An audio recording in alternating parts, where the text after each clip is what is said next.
Hello बच्चों, welcome to my channel. आज से हम अपने नया टॉपिक स्टार्ट कर रहे हैं जो है हमारा फूड एंड न्यूट्रिशन। ये फूड एंड न्यूट्रिशन की स्टार्टिंग वीडियो है जहाँ से हम बेसिक से स्टार्ट करेंगे फूड एंड न्यूट्रिशन के टॉपिक। और ये फूड एंड न्यूट्रिशन के शॉर्ट टॉपिक्स हैं, शॉर्ट नोट्स हैं। ठीक है, तो शॉर्ट नोट्स के थ्रू हम हर टॉपिक को कवर करेंगे, जिससे क्या है जो इंपॉर्टेंट पॉइंट है हम सिर्फ उन्हें ही पढ़ेंगे और समझेंगे। ठीक है, तो ये मेरे खुद की तैयारी के लिए जो मैं शॉर्ट नोट्स बनाती हूँ वो शॉर्ट नोट्स हैं। और मुझे लगता है कि ये हैंड रिटन नोट्स सबसे ज़्यादा इंपॉर्टेंट होते हैं, क्योंकि प्रिंट आउट में पढ़ने में हमें बहुत टाइम लगता है, टाइम वेस्ट होता है। इसमें हम सिर्फ वो पॉइंट्स रखते हैं जो हमारे एग्जाम में आने के चांसेस होते हैं। ठीक है, तो ये हमारे क्या है, ये सभी हमारे शॉर्ट नोट्स हम यहाँ से स्टार्ट कर रहे हैं। तो सबसे पहला टॉपिक है हमारा फूड। ठीक है, तो फूड एंड न्यूट्रिशन का आज हमारी पहला लेक्चर है, जिसमें सबसे पहला टॉपिक है फूड। ठीक है, तो फूड क्या है? फूड कुछ भी है जो हम खाते और पीते हैं। एनीथिंग ईटन एंड ड्रंकन, जो भी हम खाते और पीते हैं वो क्या है? हमारा फूड है। ठीक है, जो भी हमारी बॉडी में हम खाएंगे और हमारी बॉडी में डाइजेस्ट होगा उसे हम क्या बोलेंगे? फूड बोलेंगे। ठीक है, जैसे कि ये। ठीक है, तो वो हमारे क्या है, वो उसको हम बोलते हैं फूड। तो फूड क्या है? जो भी हमारी बॉडी को नरिशमेंट देगा, जो भी चीज़ हम खाते हैं और वो हमारी बॉडी को नरिशमेंट देता है, उसको हम क्या बोल सकते हैं? फूड बोल सकते हैं। जैसे हमारा ये है। ठीक है, और जो बॉडी में डाइजेस्ट होता है। ठीक है, जो बॉडी में क्या होगा? डाइजेस्ट होगा, जो भी बॉडी में डाइजेस्ट हो सकता है। एसिमुलेट इन द बॉडी, और जो बॉडी में असिमुलेट होगा, असिमुलेट मतलब एब्जॉर्ब हो सकता है, मतलब कि मैंने जो भी खाया वो मेरे कहाँ जाता है? हर सेल्स तक जाता है। तो सेल्स तक पहुँचना ही क्या है? एब्जॉर्ब होना। ठीक है, एब्जॉर्ब होकर के वो सेल्स तक पहुँचता है, जो भी न्यूट्रिएंट्स मैंने खाए हैं। ठीक है, फूड हमारा क्या होता है? सॉलिड होता है, सेमी सॉलिड होता है और लिक्विड होता है। क्या क्या है? सॉलिड, सेमी सॉलिड और लिक्विड हमारे फूड होते हैं। ठीक है, इसमें क्या है? Complex mixture of chemical substances. और फूड क्या है? हमारे केमिकल सब्सटेंसेज का क्या है? कॉम्प्लेक्स मिक्सचर है। ठीक है, तो मेन हमारा जो फूड है, फूड को हम क्या बोलते हैं? कुछ भी जो हम खा रहे हैं, एनीथिंग जो हमारी बॉडी में एब्जॉर्ब हो जा रहा है, हमारी बॉडी को नरिशमेंट दे रहा है, बॉडी में डाइजेस्ट हो रहा है, बॉडी में एसिमुलेट हो रहा है, सॉलिड, सेमी सॉलिड और लिक्विड फॉर्म में है, और केमिकल सब्सटेंसेस का क्या है? कॉम्प्लेक्स मिक्सचर है। जैसे कि हमारा जो फूड है वो क्या होता है कि बस कुछ नहीं है, वो कुछ केमिकल से मिलकर के बनता है। उन्हीं केमिकल्स को हम अपनी बॉडी में लेते हैं और वो हमारी बॉडी में एनर्जी और बॉडी बिल्डिंग का काम करता है। ठीक है, तो ये हमारा क्या है? ये बेसिक हमारा एक फूड का इंट्रोडक्शन है। तो फूड इज़ नथिंग, बस जो भी हम अपनी बॉडी में लेते हैं केमिकल्स फूड की फॉर्म में, उन्हीं को हम क्या बोलते हैं? फूड बोलते हैं। तो वो क्या है? केमिकल का मिक्सचर है। ठीक है, यानी कि केमिकल सब्सटेंसेस का क्या है? वो एक कॉम्प्लेक्स मिक्सचर है हमारा फूड। ठीक है, तो ये क्या है? हमारा फूड है। फूड में ऐसा कुछ है नहीं एग्जाम में आने वाला। अब सोर्सेज ऑफ फूड आप सबको पता है कि हमारे पास दो सोर्सेज होते हैं, एक है हमारा प्लांट सोर्सेज और एक है हमारा एनिमल सोर्सेज। तो प्लांट सोर्सेज में हमारे कौन कौन से? जो हमें प्लांट से मिलता है फूड आइटम, जैसे फ्रूट्स हो गए, वेजिटेबल्स हो गई, ये हमें किससे मिल रही है? प्लांट से मिल रही है। एनिमल सोर्सेज में हमारा जैसे एग हो गया, मीट हो गया, मिल्क हो गया एंड मिल्क प्रोडक्ट्स हो गए, ये हमारे क्या हो गया? एनिमल सोर्सेज हो गए। ठीक है, तो ये हमारे क्या है? ये हमारे हो गए एनिमल सोर्सेज। तो इसमें अगर आप देखोगे तो प्लांट सोर्स हमारे क्या हो गए? ग्रेन्स हो गए, जो अनाजें होते हैं, सीरियल्स, वेजिटेबल्स, फ्रूट, पल्सेज, ये सब क्या कहलाती हैं? हमारी प्लांट सोर्सेज में आएंगे। ठीक है, ये सब हमारे किस में आएंगे? प्लांट सोर्सेज में आएंगे। ये सब हमारे आते हैं प्लांट सोर्सेज में। अब प्लांट सोर्सेज में आपका जो मेन है, अब प्लांट में जो आप अगर देखोगे तो जो हमारा फूड बनता है उसका बनने का एक पूरा प्रोसेस होता है पौधे में। मैंने पौधा लगाया, ठीक है, तो पौधे में क्या होगा? उसमें मान लीजिए मैंने आलू का पौधा लगाया। ठीक है, तो आलू का पौधा जब मैंने लगाया तो उसकी जो पत्तियां हैं वो क्या करेंगी? फोटोसिंथेसिस की प्रोसेस करेंगी। पत्तियों के अंदर सेल्स पाई जाएंगी। ठीक है, तो सेल्स के अंदर कौन सी प्रोसेस होगी? फोटोसिंथेसिस की प्रोसेस सेल्स के अंदर हमारी होगी। ठीक है, तो फोटोसिंथेसिस की जो हमारी प्रोसेस होगी सेल्स के अंदर,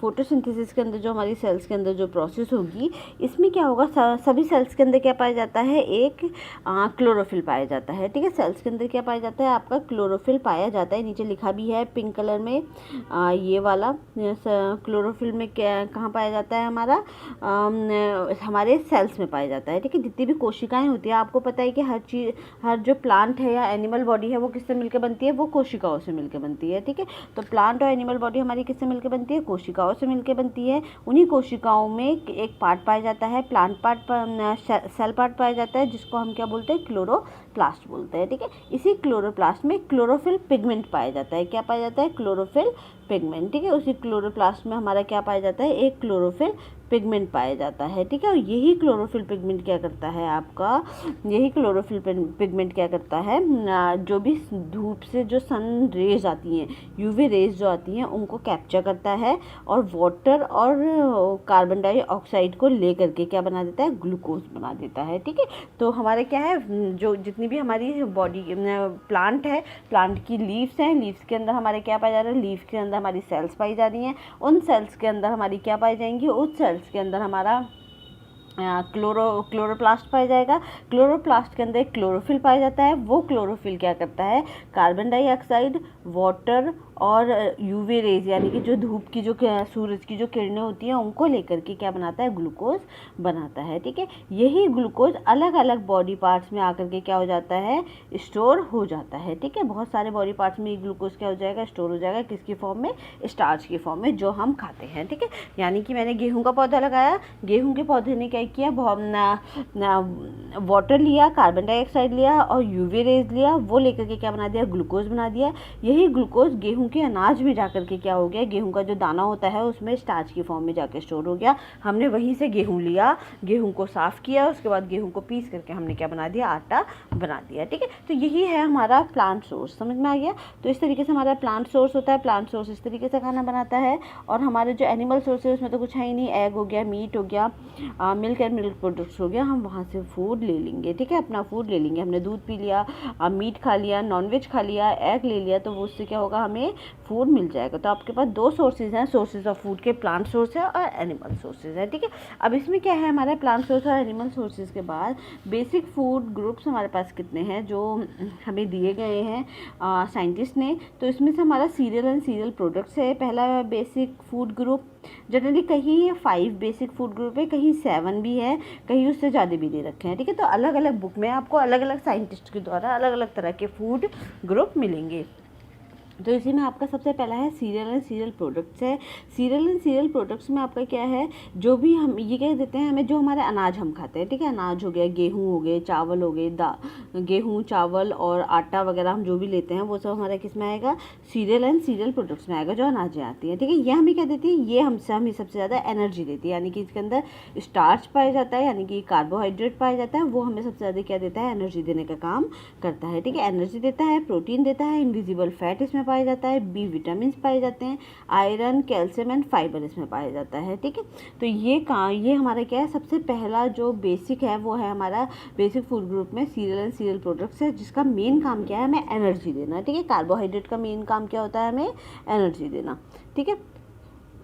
फिर उसके बाद दूसरा वाला जो हमारा फूड ग्रुप है वो है हमारा लेग्यूम एंड पल्सेस, ठीक है। दूसरा फूड ग्रुप कौन सा है, legume and pulses. Legume and pulses हमें क्या देता है, लेग्यूम एंड पल्सेस हमें देता है प्रोटीन। इसका जो मेन काम है वो हमें प्रोटीन देना है, ठीक है। तो ये लेग्यूम एंड पल्सेस सबसे ज़्यादा प्रोटीन देगा और सीरियल्स हमें क्या देगा, एनर्जी देगा, ठीक है। तो लेग्यूम एंड पल्सेस हमें सबसे ज़्यादा क्या देता है, प्रोटीन देता है, एनर्जी, इनविजिबल फैट देता है, मिलता है इससे हमें, thiamine, vitamin B1, riboflavin, vitamin B2 और फोलिक एसिड, विटामिन B9 और आयरन, कैल्शियम और फाइबर हमें इससे मिलता है, ठीक है। ये सब हमें इससे मिलता है।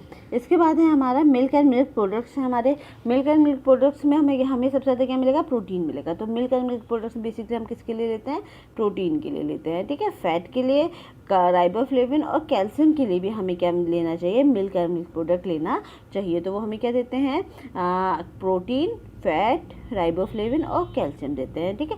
दूसरा है फ्रूट्स एंड वेजिटेबल।